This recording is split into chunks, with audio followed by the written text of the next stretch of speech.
He was a man sculpted from arrogance, dressed in a tweed jacket that was likely older and more respected than most of the students before him. His lecture on the notoriously impenetrable Ethelgard conjecture was less an act of teaching and more a performance of his own brilliance. The complex equations that covered the vast blackboard were not just mathematics, they were his coat of arms, a declaration of his intellectual dominance. In the very back of the hall, moving with a quiet grace that rendered her nearly invisible, was Alara. Her uniform was a simple, faded blue, a stark contrast to the polished world she navigated. In her hands, a mop handle worn smooth by years of use. She was a ghost in this machine of higher learning, her presence tolerated but never acknowledged. She cleaned the messes left by future titans of industry and Nobel laureates, her world a universe away from theirs, or so they all believed. Alara never listened to the lectures, not in a way they would understand. She absorbed them. The abstract symbols and arcane terminology were not noise to her. They were music, a silent symphony she had taught herself to read. Today, however, the music was dissonant, jarring. A young student in the third row, trying to impress, had asked a particularly sycophantic question. Finch, irritated by the interruption and the question's underlying ignorance, decided to make a point. His eyes scanned the room, searching for a prop to illustrate his disdain for the uninitiated. They landed on Alara. A cruel, thin smile spread across his face. "An excellent if misguided question, Mr. Davies," he began, his voice dripping with condescension. "It highlights a common failure to grasp the sheer, unassailable purity of higher mathematics. It is not a language for everyone. It requires a certain pedigree of mind." He gestured with a flourish toward the back of the room. "You there, madam." The word madam was a weapon in his mouth. Every head turned. Alara froze, her mop still. She was used to being unseen, and this sudden spotlight felt like a physical blow. Hundreds of pairs of eyes, ranging from curious to mocking, pinned her to the spot. "Yes, you, with the bucket," Finch continued, enjoying the rising tension. "Come forward, please." Alara's heart hammered against her ribs, a frantic drumbeat in the sudden, heavy silence. She set her mop carefully against the wall, her hands betraying a slight tremor. She walked the long aisle, each step an eternity. The polished floor reflected the smirking faces of the students, a gallery of casual cruelty. She wore her humility like a shield, her gaze fixed on the floor in front of her. She was a simple woman, and this was not her world. But this story is for anyone who has ever felt small, for anyone who has ever been judged by the cover and not the contents of their soul. If you believe that true genius can be found in the most unexpected of places, then join us for this incredible journey. And make sure you subscribe for more stories that inspire. Professor Finch gestured to a monstrously complex section of the proof on the board. It was the linchpin of his own proposed solution to the conjecture, a piece of work that had been lauded in academic journals. "This," he said grandly, "is the crux of the argument. Surely a mind as unburdened by the complexities of formal education as your own can appreciate its elegant simplicity. Tell us what you see." He held out a piece of chalk, a white scepter of judgment. The intent was clear: to humiliate her, to prove that genius was a walled garden and she was a weed on the outside. A few nervous titters rippled through the audience. In the back row, a visiting emeritus professor, Dr. Eris Thorne, frowned. He was a man with a kind face, etched with the lines of a lifetime spent in thoughtful inquiry. He had seen Alara before, not with a mop, but in the university's vast library. He'd seen her tucked away in a dusty alcove, not reading novels or magazines, but poring over advanced physics journals and obscure mathematical treatises, her brow furrowed in a concentration so profound it seemed to create its own gravitational field. He had dismissed it as idle curiosity, but now, watching her stand before Finch's altar of arrogance, he felt a prickle of anticipation. He saw the stillness in her, the lack of panic. It was not the look of a cornered animal. It was the look of a grandmaster contemplating a chessboard. Alara finally reached the front and took the piece of chalk from Finch's outstretched hand.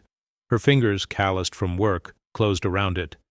The feel of it was not alien. It was a memory, a comfort. She turned to face the board, her back to the hundreds of eyes. The towering wall of white symbols did not intimidate her. In her mind, the equations bloomed into life, shifting and dancing like constellations. They were old friends. She had spent countless nights in her small, bare apartment with nothing but borrowed books and a pencil, tracing these same celestial patterns, exploring their hidden depths. This was not Finch's world. This was hers. She had just been cleaning its floors. Finch's smirk widened. "Cat got your tongue? Or perhaps the sheer intellectual altitude is making you dizzy," he sneered. His acolytes in the front rows chuckled dutifully. Alara did not respond. Her silence was a deep, placid lake, and his insults were mere pebbles, sinking without a trace. She lifted her hand, the chalk poised. The entire hall held its breath. They expected her to draw a shaky line, a question mark, or perhaps just to drop the chalk and flee in tears.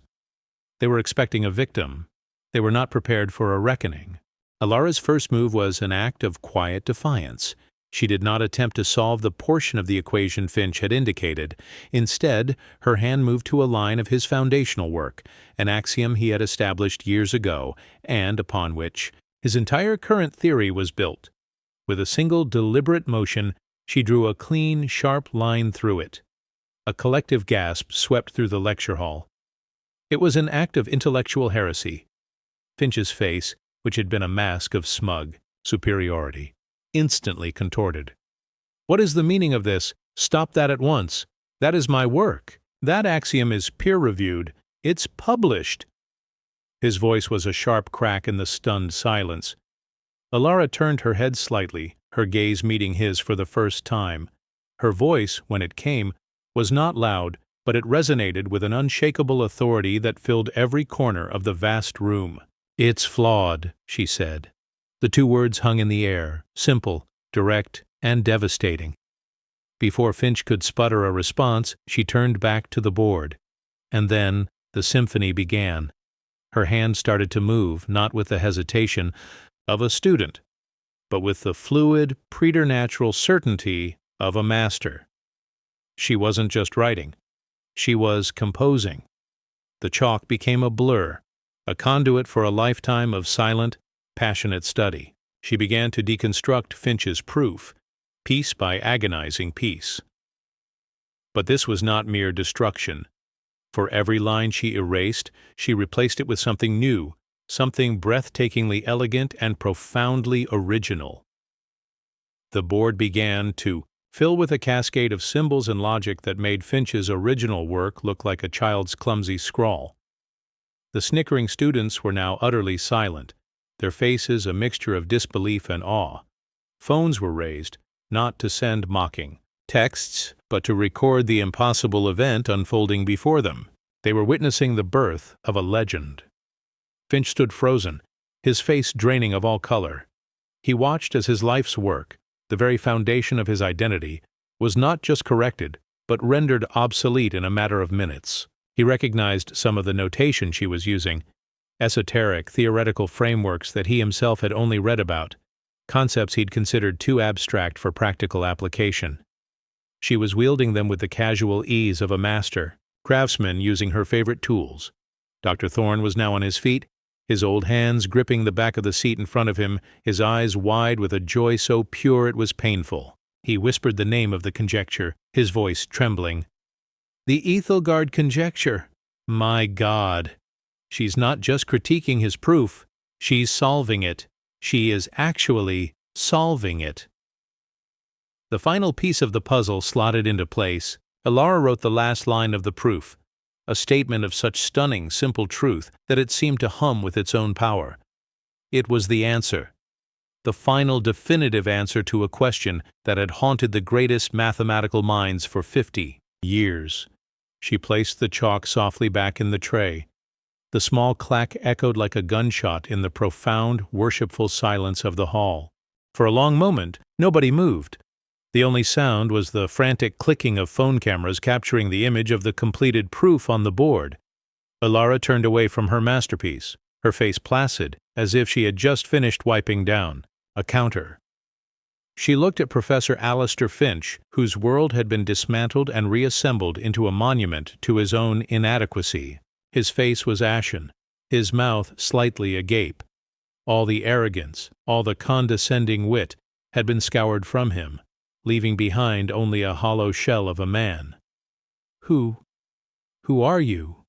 he managed to whisper, his voice a dry, cracking thing. Ilara's response was simple, devoid of malice or triumph. It was a plain statement of fact. "I'm the cleaner," she said. She then turned and began to walk back toward the rear of the hall, toward the mop and bucket she had left by the wall. It was as if she intended to simply resume her duties. But before she could take more than 2 steps, the silence was shattered. It began with a single person, Dr. Eris Thorne. He began to clap, not loudly at first, but with a slow, rhythmic power.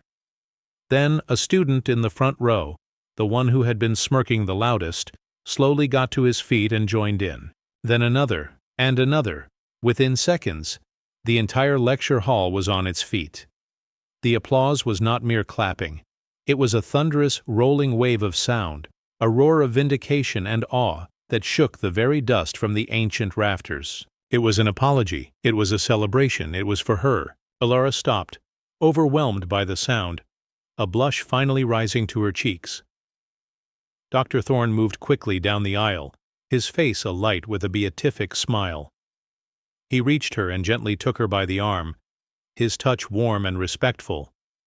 "No, my dear," he said, his voice thick with emotion, his words nearly lost in the ovation. "Not any more.